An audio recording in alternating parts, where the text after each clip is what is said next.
ये movie John जैम्परीन के जीवन की एक सच्ची कहानी है और जॉन बहुत तेज भागता है। उसी वक्त उसका भाई, जो ग्राउंड में रनिंग कर रहा होता है, उसे भागता हुआ देखता है और वो जॉन को रनर बनने के लिए मोटिवेट करता है और उसे रोज प्रैक्टिस भी करवाता है। एक दिन जॉन बोलता है कि मुझे अपने आप में भरोसा नहीं, मैं तुम्हारी तरह नहीं हूँ, दूसरों की तरह नहीं हूँ, मैं नहीं कर सकता। जॉन का भाई बोलता है, तुम ये क्या कह रहे हो, मुझे तुम पर भरोसा है, तुम कर सकते हो। उसका भाई बोलता है कि अगर तुम जीजन से खेल सकते हो, तुम प्रैक्टिस करो, औरों से कई ज्यादा, और देखना तुम ही जीतोगे, और अगर तुमने हार मान ली तो एक दिन बैठकर भीख मांगोगे। जॉन कहता है, मुझे अपने आप पर विश्वास नहीं होता। उसका भाई बोलता है कि मुझे तुम पर विश्वास है, चलो अब प्रैक्टिस करो, और जॉन प्रैक्टिस करना शुरू कर देता है। अब उनके स्कूल के एक रेस होती है जिसमें जॉन भी पार्टिसिपेट करता है। शुरू में तो जॉन बहुत पीछे होता है, लेकिन बाद में जब उसका भाई उसे मोटिवेट करता है, वो तेज भागता है और बहुत अच्छी रनिंग करता है। अब जब वो ओलंपिक में जा रहा होता है तो अपने भाई को बोलता है कि तुम भी साथ चलो। उसका भाई बोलता है कि मैं साथ क्यों चलो, तुम जीतने वाले तो हो नहीं। वो कहता है कि मुझे भी पता है, लेकिन अगले ओलंपिक में मैं सबको दिखा दूंगा। उसका भाई बोलता है कि मैं साथ चलो। जब वर्ल्ड वॉर 2 चल रहा था और इस समय अमेरिका और जापान के बीच में लड़ाई चल रही होती है, और अब जॉन अमेरिकी सेना में एक बॉम्बबारी होता है। उनकी टीम होती है जो प्लेन से जाती है और दुश्मन की चौकी पर धावा बोलती है, उन पर बम गिराती है और उन्हें निस्तो नाबूद करती है। अब एक दिन दुश्मन से लड़ते लड़ते उनका प्लेन बहुत बुरी तरह से क्षतिग्रस्त हो जाता है और उनके काफी सारे साथी जख्मी भी हो जाती है। तो वापस जाके लैंडिंग करने की कोशिश करते हैं, लेकिन ये है लैंडिंग बहुत मुश्किल थी क्योंकि प्लेन काफी हद तक डैमेज हो चुका था। अब पायलट लैंडिंग करता है और लैंडिंग करते हुए प्लेन का एक टायर भी फैट जाता है, लेकिन फिर भी पायलट उसे संभल लेता है और बहुत मुश्किल से रोकता है। और इसमें किसी की भी जान नहीं गई कि पूरी टीम उन्हें ढूंढ रही होती है, लेकिन उनके खुद भाई के प्लेन की हालत बहुत अच्छी नहीं होती। तभी उनके प्लेन में कुछ टेक्निकल प्रॉब्लम आ जाती है और उनका प्लेन क्रैश हो जाता है और समंदर में गिर जाता है। इस क्रैश में सभी मर जाते हैं, बस 3 बचते हैं, जिसमें से एक जॉन भी होता है। अब वो तीनों के तीनों 2 एयरबोट में बैठ जाते हैं, क्योंकि उनके पास 2 एयरबोट होती हैं और खाने के लिए कुछ चॉकलेट और थोड़ा सा पानी। तो जॉन बोलता है कि एक टुकड़ा चॉकलेट सुबह और एक टुकड़ा शाम को खाएंगे, और पानी 2 गुड से ज्यादा एक ये दिन में कोई भी नहीं पिएगा। वो ऐसा इसलिए बोलता है कि उन्हें कौन कब ढूंढने आएगा, इसका कुछ पता नहीं। अब उनके सामने है अथाह समंदर, जिसका कोई चोर नहीं दिखता। अब प्रति रात को वो सब सो जाते हैं और जब सुबह उठते हैं तो देखते हैं कि आसमान में एक प्लेन होता है।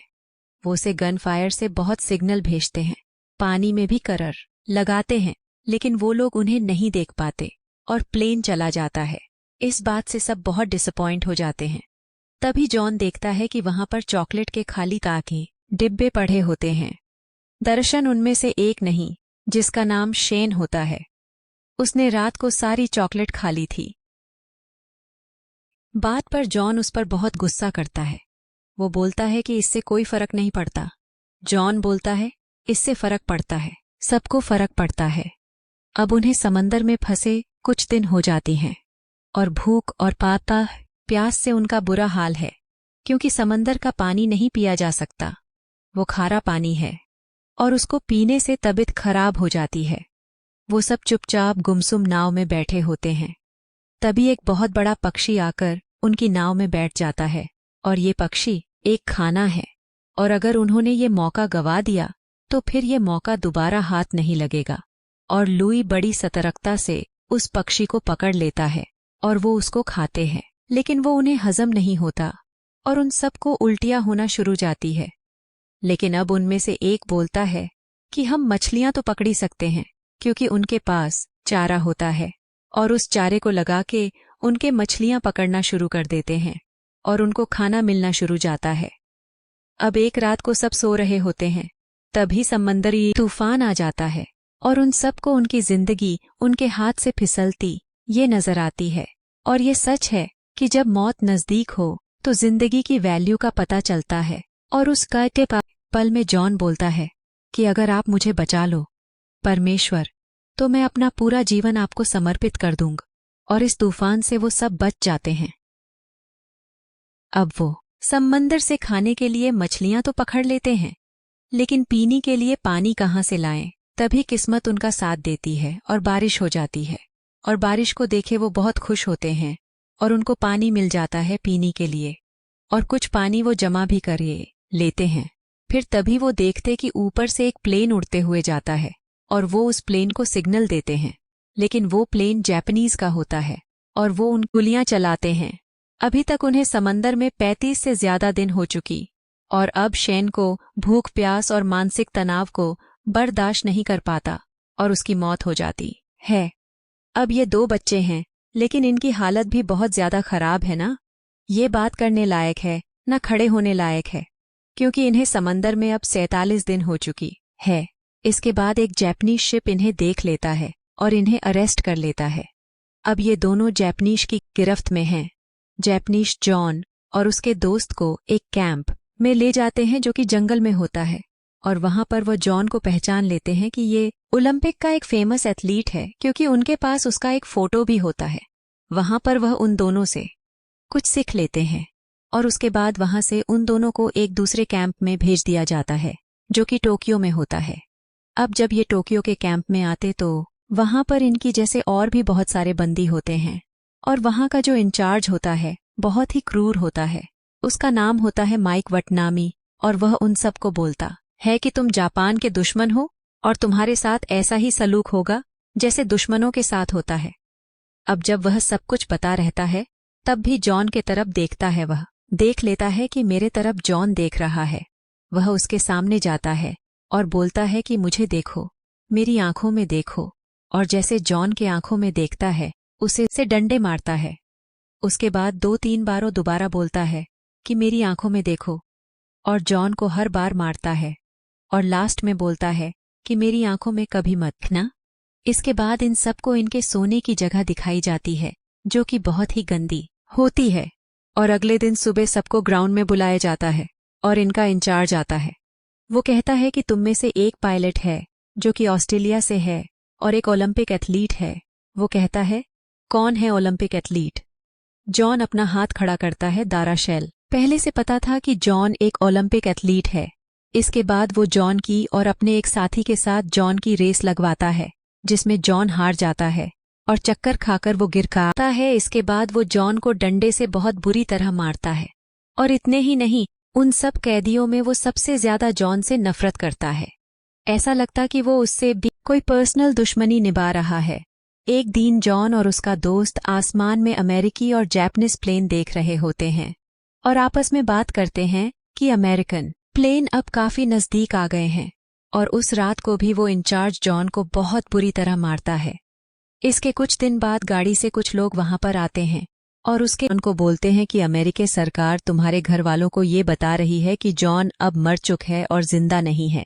वो कहते हैं कि क्या तुम अपने घर वालों को बताना चाहोगे कि तुम जिंदा हो?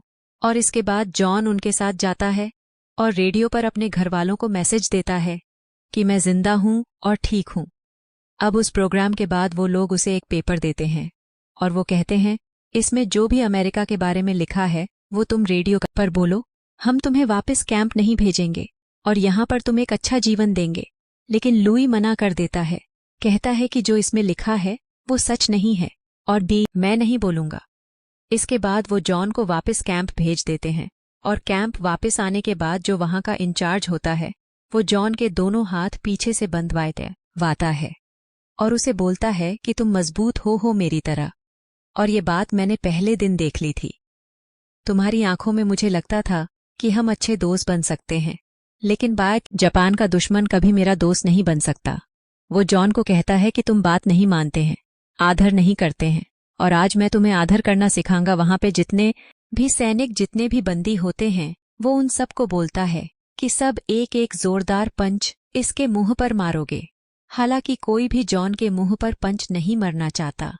तब ही वो जॉन के दोस्त को लाते हैं और वहां का जो इंचार्ज होता है वो उसे मारना शुरू कर देता है और कहता है कि अगर तुमने इसके मुंह पर पंच नहीं मारा तो मैं इसे मारता रहूंगा।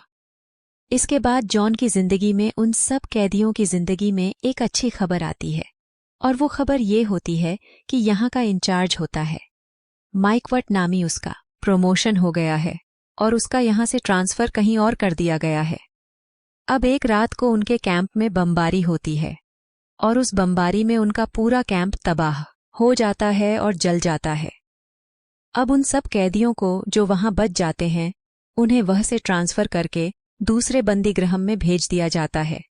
और जब वो सब लाइन में खड़े होते हैं, तभी जॉन देखता है कि वह का इंचार्ज माइक वट नामी है, और ये देखकर जॉन के पैर लड़खड़ा जाते हैं और वो गिरने वाला होता है कि उसका एक तारे साथी उसे संभाल लेता है। अब वो इंचार्ज जॉन के सामने आता है और उससे बोलता है कि तुम मेरी आंखों में क्यों नहीं देखते हैं।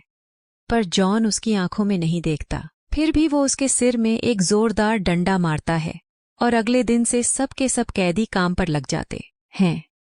और यहाँ पर इनका काम बहुत ही मुश्किल होता है, क्योंकि यहाँ पर इन्हें नाव में कोयला को लोड करना होता है। एक बार जॉन जब काम कर रहा होता है तो ऊंचाई से नीचे की तरफ आ रहा होता है। तब भी उसे एक जापानीज सिपाही ऊपर से धक्का दे देता है और नीचे गिर जाता है और उसके पैर में बहुत जोर से चोट लगती है। इस कैंप में काम बहुत हार्ड था, इसलिए सबकी हालत खराब हो चुकी है। एक दिन जॉन बहुत थक जाता है और वो थोड़ी देर के लिए रुक जाता है, थोड़ा सा सहारा लेता है। तब भी वही सैनिक आता है, वही सिपाही आता है जिसने उसे ऊपर से धक्का दिया था, और उसे पकड़कर वो अपने इंचार्ज के पास ले जाता है। और वहां पर बहुत सारी लड़कियां होती हैं। ये सीन इस मूवी का सबसे बेस्ट सीन है, और इसलिए जब आप अनब्रोकन मूवी का पोस्टर देखेंगे तो उस पोस्टर में इसी सीन का फोटो होता है। अब वह जॉन को बोलता है कि इस लकड़ी को उठाओ, और वह लकड़ी बहुत भारी होती है और जॉन की हालात पहले से खराब होती है। अब जॉन बड़ी मुश्किल से उस लकड़ी को उठाकर अपने कंधे पर रखता है। तब वो इंचार्ज बोलता है कि इसे अपनी सिर के ऊपर उठाओ, और जॉन बड़ी मुश्किल से उसे अपने सिर के ऊपर उठाता है। और वो इंचार्ज बोलता है कि अगर इसने लड़की नीचे गिराई तो इसे गोली मार देना। अब जॉन लड़की को उठाकर तो रखता है, लेकिन लड़की उसके सिर के ऊपर से धीरे धीरे नीचे आ जाती है और सिर से नीचे हो जाती है। अब सब के सब शांत होते हैं, सारे कैदी रुक जाते हैं, कोई काम नहीं करता है, और सारे सैनिक, जापानीज सिपाही, वो भी जॉन को देखते हैं। जॉन बिल्कुल शांत होता है और जोर जोर से सांस ले रहा होता है। तभी जॉन उस इंचार्ज की आंखों में देखना शुरू करता है और पूरी जान लगा के उस लकड़ी को अपने सिर के ऊपर उठा लेता है और उसकी आंखों में देखता रहता है, उसे घूरता रहता है। वो इंचार्ज बोलता है कि मेरी आंखों में मत देखो, लेकिन जॉन फिर भी उसकी आंखों में देखता रहता है। जॉन वो कई बार उसे मना करता है, लेकिन जॉन उसकी आंखों में देखता रहता है। तब वो भागता हुआ आता है और उसके हाथ में जो लकड़ी होती है उससे जॉन को बहुत बुरी तरह मारता है, लेकिन फिर भी जॉन उसकी बने आंखों में देख रहा है। उसके बाद वो अपनी लकड़ी फेंक देता है और जॉन को बहुत सारे पंचिंग मारता है। और जॉन को अपना वो पल याद आता है जब वो रनिंग कर रहा होता है। यहाँ पर कहीं न कहीं जॉन ने अपने दर्द से जीत हासिल कर ली थी। दर्द के एक पल की कीमत जीवन भर की मुहिम होती है। यह बात उसके भाई ने उसे सिखाई थी। माइक वट नामी उसे इतनी बुरी तरह मारता है कि उसे खुद भी बहुत थक जाता है।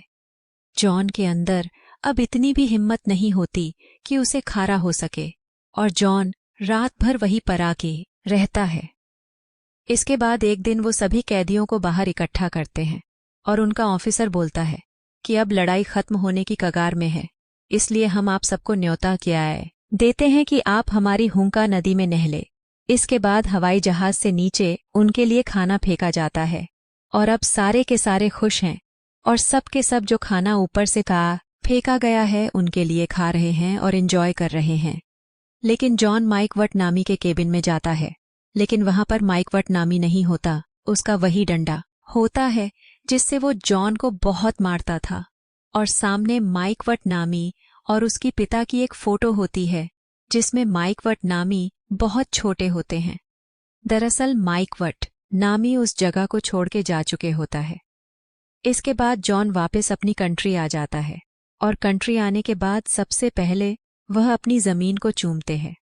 उसके बाद वह अपनी माँ से, अपने पिताजी से, अपने भाई से मिलता है और बहुत खुश होता है। फिर 1947 में जॉन की शादी हो गई और शादी के बाद उनका एक बेटा और बेटी हुई। आपको लाम्मा याद होगा जब जॉन अपने दोस्तों के साथ समंदर में फंसा हुआ था और रात को तूफान आ गया था, तब जॉन ने कहा था कि अगर मेरी जान बच गई तो मैं अपना पूरा परमेश्वर की राह में लगा दूंगा, और जॉन ने आगे चलकर ऐसा ही किया।